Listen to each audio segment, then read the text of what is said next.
Hello, students. Uh, Hope you are doing well and you are in good health. And of course, you are studying hard in this period. So, today we're going to discuss about the integumentary system of birds.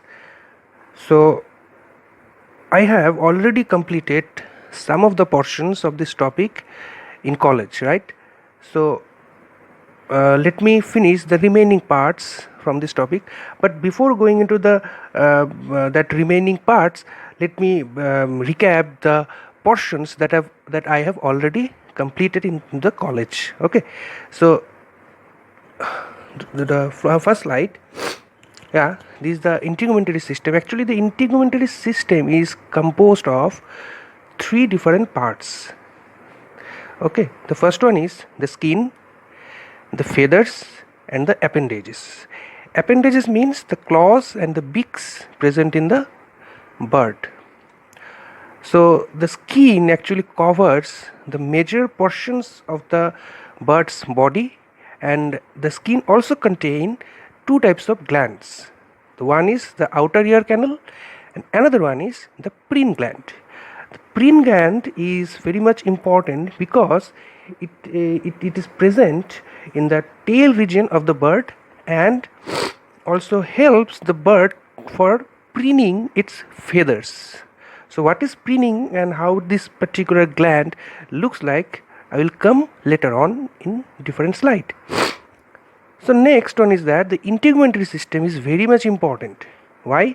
Because it gives a protection of the bird from different potentially dangerous situations. Okay, and also important thing is that the bird do not have any kind of sweat and sebaceous glands. Okay. Now, what are the major functions of that particular integument system? The first function is that it acts as a barrier or a wall between the internal system and organs and to the external environment. And while acts as a barrier, it provides, the first thing is the support, and second one the protection from the infection by different types of foreign or external microorganisms, and also from the physical injuries, for example high intense UV radiation which comes from the sun. Okay, so the next one is that it also gives a thermal insulation. That means the integumentary system acts as a thermal insulator that help to regulate the body temperature in variable environmental conditions. Okay, so basically this thermal insulation functions in two different environments. The first one is in too hot environment and in too cold environment. Okay, so in hot environment the dermal blood vessels become dilated, which is also known as vasodilation. I am repeat again, the dilation of blood vessel is known as vasodilation.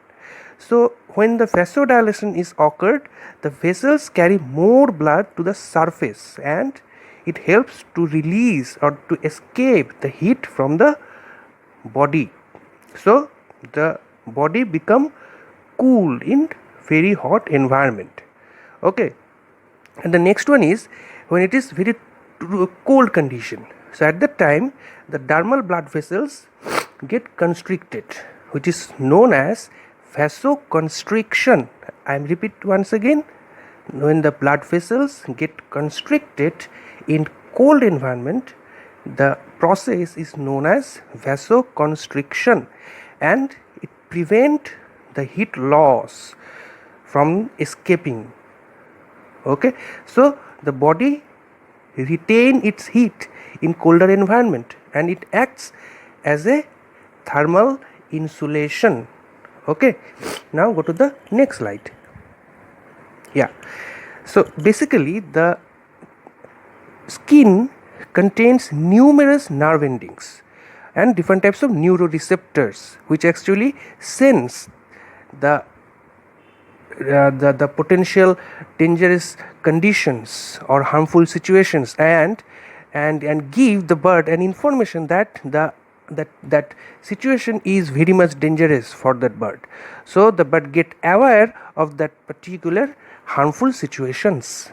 Next one is the small amount of waste products are lost through perspiration. That means the skin also acts as a excretory organ. Okay. Next one is the skin contains different types of pigments. Different types of pigments mean different types of color pigments. The color pigments actually help the bird for display that particular color during courtship. Courtship means for mate selection during sexual intercourse. So when the bird want to mate with some other partner, that particular time the pigments help to recognize which partner is helpful or which partner is beneficial for its intercourse purpose.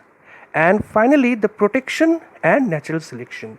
In this case, the protection means the pigments, the color pigments actually mimic some external, for example, some trees, some tree leaves or tree barks, so they can mimic their presence from their hunters or predators. So the pigments actually give the bird protection from external predators. And finally, the natural selection. Natural selection in this case means the sexual selection. I have already mentioned that how the pigments help during the courtship, and that thing, that particular mate choice means the sexual selection, and finally that sexual selection lead to the natural selection of that particular bird species. Now the last one is that the skin contain a compound, a chemical compound, which is actually help to convert into vitamin D when exposed to sunlight. Okay, so these are the different functions of the integumentary system. Now you can see that there are different types of birds and different types of coloration they actually have, and that particular coloration is either due to some color pigments or some structural adaptations or structural mechanisms in the epidermis, and to the blood in the superficial capillary network. Okay, now go to the next slide. Now the structure of the skin. Basically, the skin is composed of three different tissue layers. The first one is the epidermis, which is the most outermost layer, and the epidermis is also separated or divided into three different layers or epithelial layers. Now the second one is the dermis, or which is also known as corium. The dermis is basically a dense connective tissue, composed of dense connective tissue, and it contains different types of blood vessels, fat deposits, nerves, nerve endings, several types of neuroreceptors, and smooth muscles that actually move the feathers. And finally, the hypodermis. The hypodermis means which is the belowmost layer, and it is also known as subcutaneous tissue layer. Why it is subcutaneous? Because it is composed of mostly the connective tissue, which is loose in conformation, and the adipose tissue or adipose cells. Now go to the structures. So you can see here, this is the longitudinal section of the bird skin or integumentary system. You can see here that this is the outermost layer, or actually this is the epidermis. These three layers compose or consist the epidermal layer. The first one is the stratum corneum, which is very horny cell layer. The second one is the transitional layer or the stratum spinosum, and the third one is that the columnar cells layer or the stratum germinatum, and this one is the dermis, and finally the below layer is the hypodermis. So basically the epidermis is composed of three layers: the stratum corneum, stratum spinosum, and stratum germinatum, and then the the dermis layer, and finally the hypodermis layer. Okay, and this portion, the wearing and tearing cells which is wear off from the stratum corneum, forms a small or thin layer which is known as the dander or the scarf. Okay, so this scarf or dander has a specific function. I will come later on what is the function of that particular region. Okay, now go to the next slide. Now the structure of epidermis. So the structure of epidermis is basically stratified. That means the stratified layer forms the epidermis, which is made up of a horny outer layer of the skin and forms the feathers. Basically the skin types contain three different amounts and distribution of three different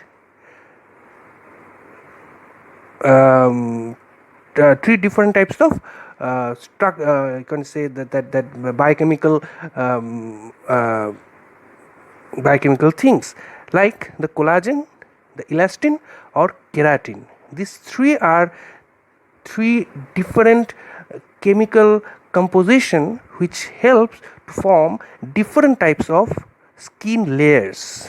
For example, the epidermis is mostly composed of the keratin layer, and the dermis is mostly composed of the collagen layer, and the hypodermis, which is made up of loose connective tissue, is basically composed of collagen and elastin layer. Okay, so now almost all the activity of the epidermis is devoted to the keratinization process.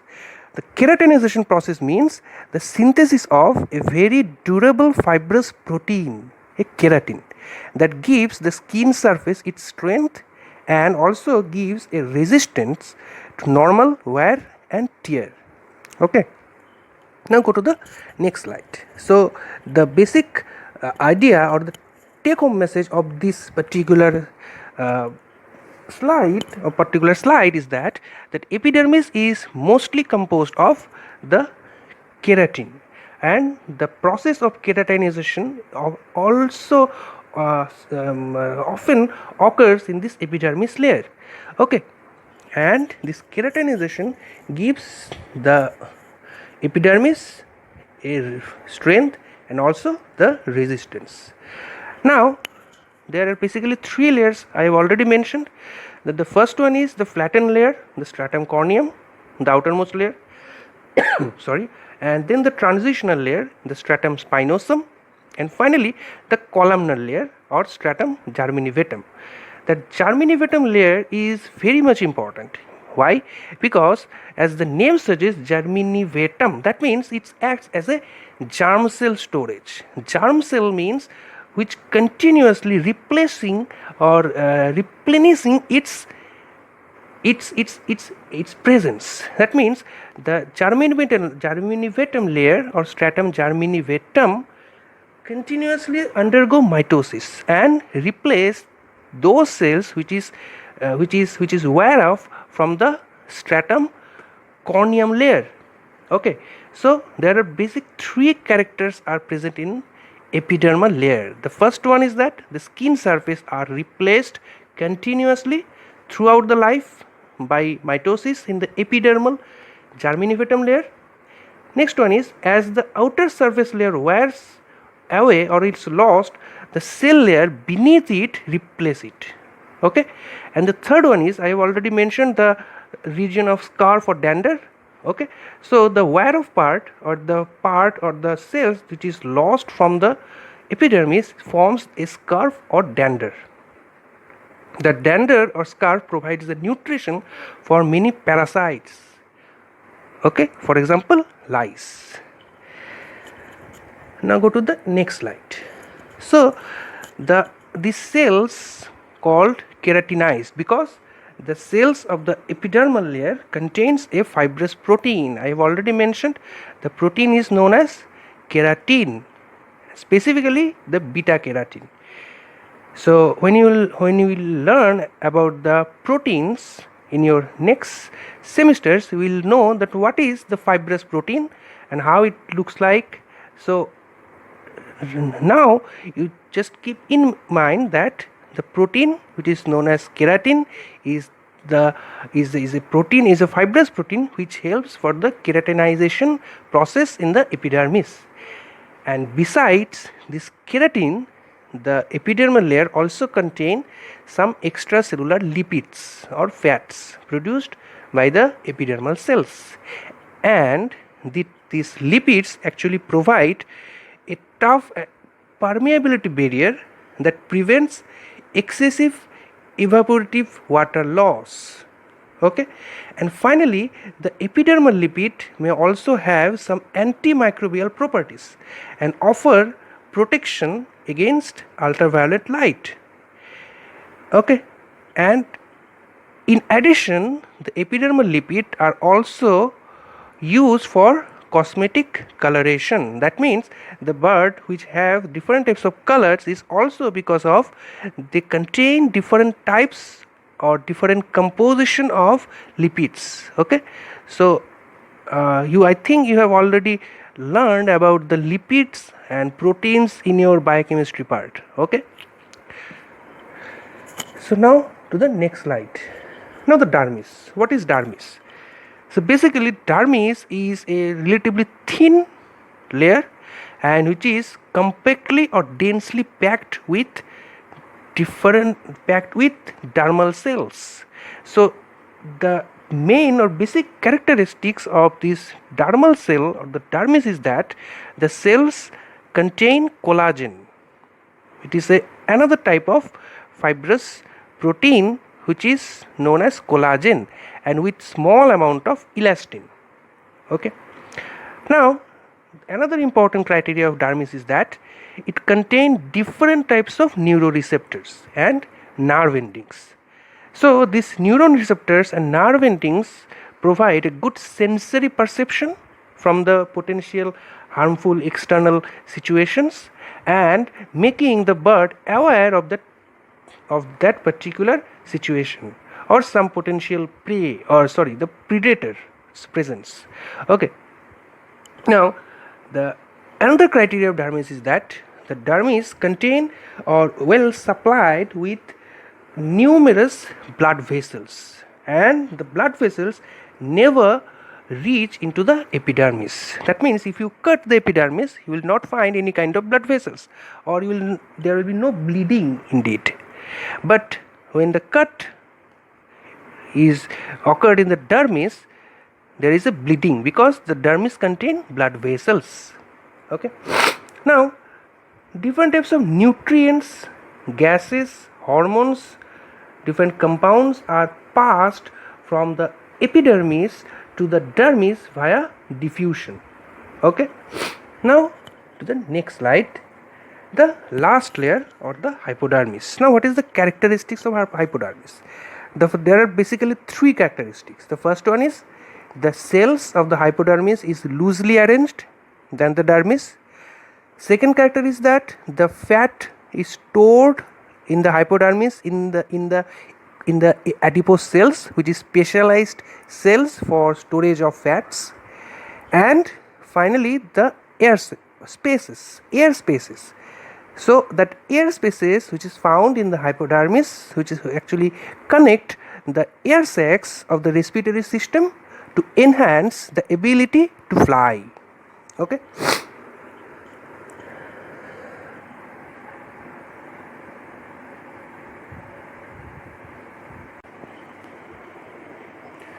okay, so now we'll know that how the bird's skin is distributed into the bird's body. Okay, so basically bird's skin is divided into a number of separated areas or tracts where the skin has modified to some extent to carry out special functions. Okay, so basically there are several areas of skin is present in the bird's body. The first one is the areas are actually the feather skin, where the feathers are there, the scale covered skin on the lower legs and feet, which is also known as the podotheca. Next one is the hard and horny areas of beak, rhampotheca, and the toenails, and the pad of the foot or the plantar, and the skin of the comb and wattles. Okay, so basically the feather skin is also divided into a number of special areas or tracts, those where the feathers actually do grow, and which is known as the terili, and the portions where the feathers do not grow is known as the arteria. Okay, so sometimes a short questions may come in your exam that define terili, or what do you mean by terili, or what is terili. So your answer will be that the terili is a specialized portions of the skin where feathers grow. Okay, now we'll discuss one by one. So what are the areas and what are the characteristics of that particular different areas. Okay, now this picture can show here the bird body. It's contain or consist of different types of tracts or terilis. For example, the capital terili, this portion is the capital terili, this is the spinal terili, this is the crural terili, this is the ventral terili, this portion is ventral terili or ventral tract or humeral tract, this is alar tract, this caudal tract. So this is the different portions of the bird's body where actually the feathers actually grow. Okay, or the terilic portion. Okay, now we'll discuss one by one the skins of the feathers or feathered areas. The skin which is covered by feathers is normally protective and thinner. Why protective? Because the skin is covered by feathers, that is why it is protected. Now over the wings and thighs, the skin is more closely joined to underlying tissue that over the rest of the body, and the skin of the feathered areas is composed of the epidermis. Basically of the feathered area skin is composed of about 12 cell layer thick, where the 5 cells is about is composed is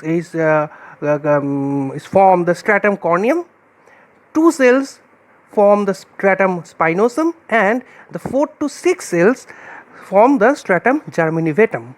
So the basic thing is that the skin of the feathered areas is basically composed of 12 epidermal cells. Okay, so we can see here this portions of the bird is the skin portions is actually the portions where the feathers covered the area. Okay, so these are the feathered covered areas of the bird skin.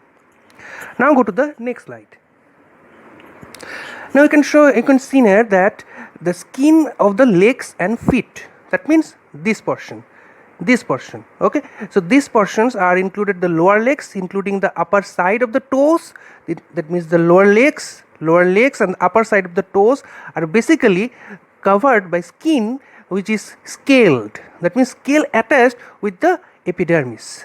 And the birds which have the feathered legs, that means the legs which have feathers are covered by feathers, the feathers actually grow out from the margins of the scales, and this scaly legs or scaly skin of the bird legs is actually give us the evidence or provide us the information that the birds are actually reptilian origin or reptilian ancestors.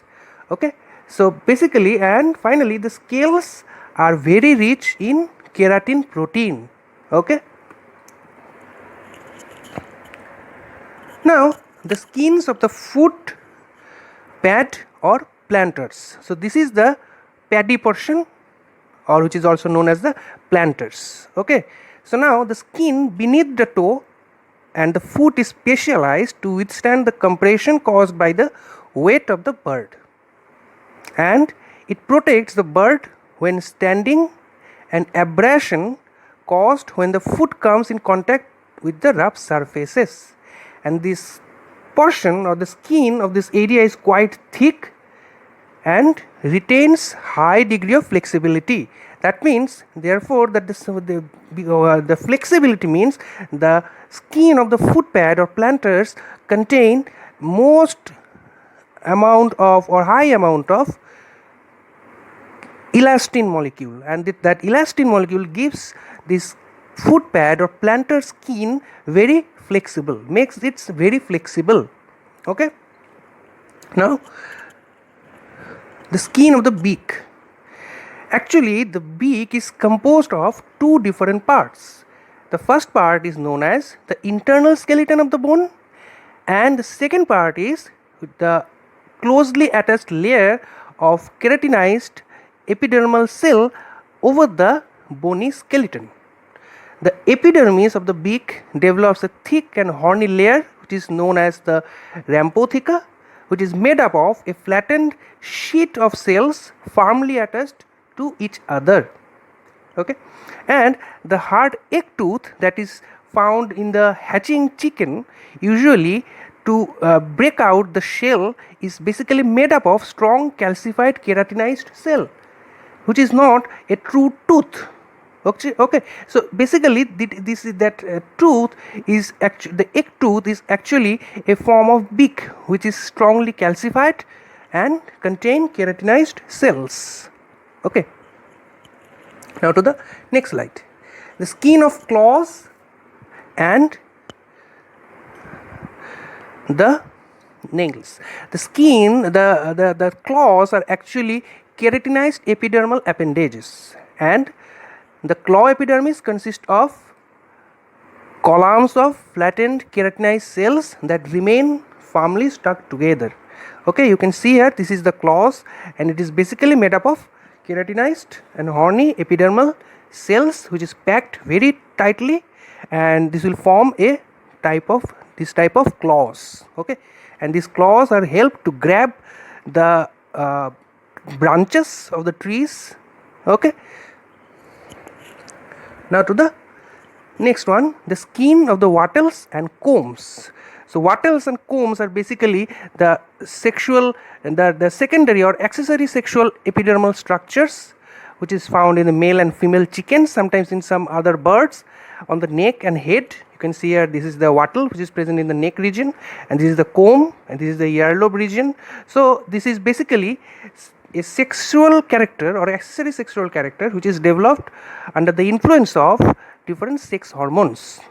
Okay, so this wattles and combs are very rich in supply of blood vessels, and this appendages is cause of bright red color, and the presence of high amount of or high supply of blood vessels makes these portions or these structures red in color. And very high temperature, when there is a very high temperature in the environment, the bird actually dip these organs into the water, and which helps to cool the bird. Okay, so this is basically, you can say that these wattles and combs are actually a thermoregulatory structure also, and a accessory sexual epidermal structures. Okay, now the uropygial gland and or the preen gland. So I have already mentioned that the bird skin contain a gland which is known as the preen gland. So basically this preen gland is two-lobed or pea-sized structures developed in the epidermis at the base of the tail above the pygostyle or the last vertebra. You can see here that this is the pea-shaped or pimple-shaped preen gland. So this gland actually produce a fatty type of secretion which comes out from the gland as it in a duct, and the duct is open to the outside or external surface of the skin via or by a small papilla or pimple like structure which is located at the surface of the skin. So you can see here that this is the pimple shaped, and this is the hole, or this is the aperture through which the fatty secretion comes out, and the bird uses that secretion to preen its feathers. So the secretion is actually similar with that of the mammalian sebaceous gland, and appears to carry out the same type of functions. That means to lubricate its feathers and also makes it waterproof, and it is very helpful in case of aquatic birds. So you can see here that particular bird collect the preen or the fatty acid secretion from the preen glands by its feather. Okay, and it's actually used to oil the feathers, and it is very much important for the aquatic bird. You can see here that aquatic bird, this is the aquatic bird, probably a duck, which preen its feathers to makes it waterproof. Okay.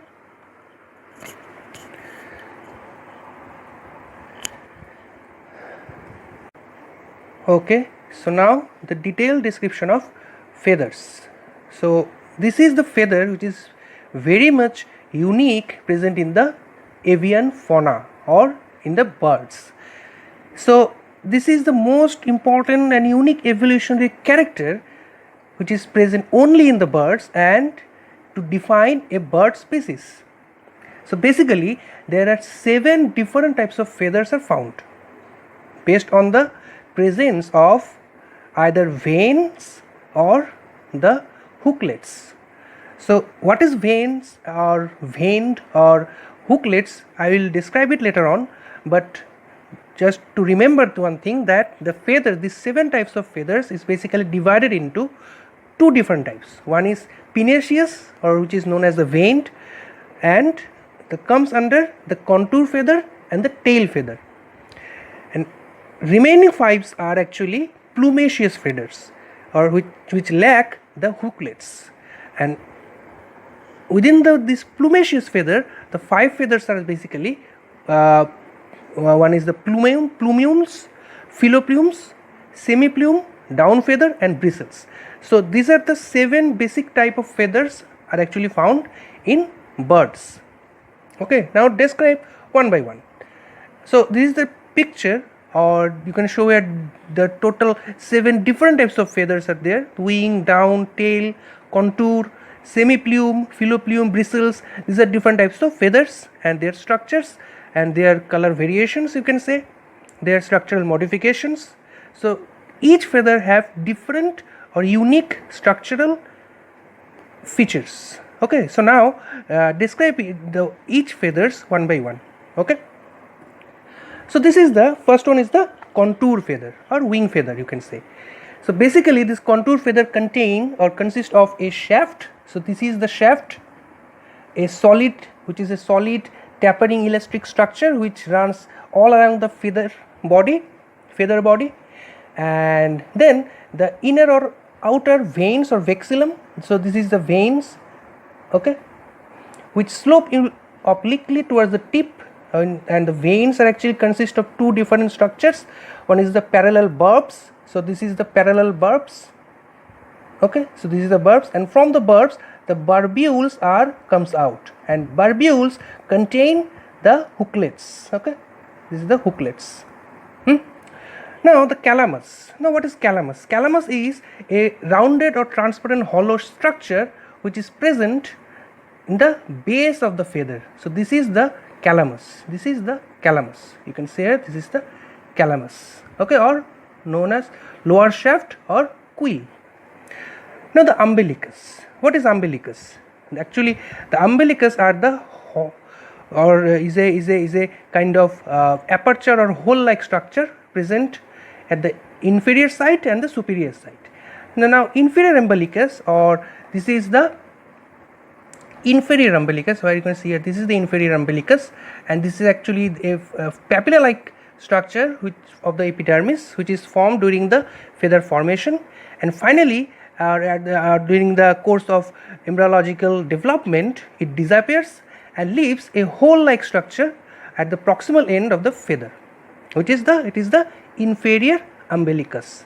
And another umbilicus is present in the superior position at the base of the shaft or the veins, or actually the junctional position of the shaft and the base and the veins. That means this position or this position, this is there is another umbilicus is found, which is known as the superior umbilicus, and an aftershaft or hyporachis. The aftershaft or hyporachis is basically a small feather-like tuft structure located near the superior umbilicus. Okay, so now just give a live demonstration of that feathers.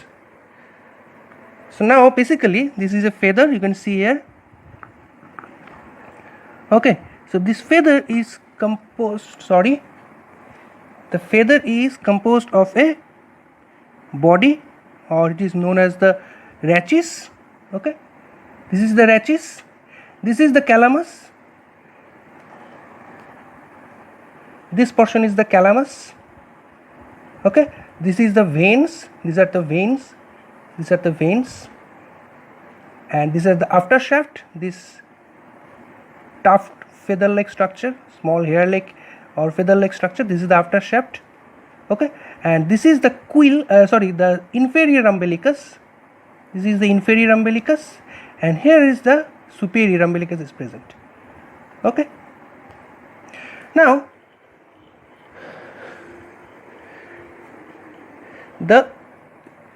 what is hooklets? So hooklets, or which is also known as the barbicles, are actually some hook-like structure which interlock together and finally form the vein. So each barb, so that is the barb, each barb carries 2 rows of barbules. This is the barbules. This is the barbules. You can see here, this is the barbules, which is comes out as in 2 rows from each barb. Okay, so one row makes the distal barbules and another row form the proximal barbules. Distal barbules are those barbules which growing out from the side of the barb and facing toward the tip of the feather. That means these barbules, you can see here, these barbules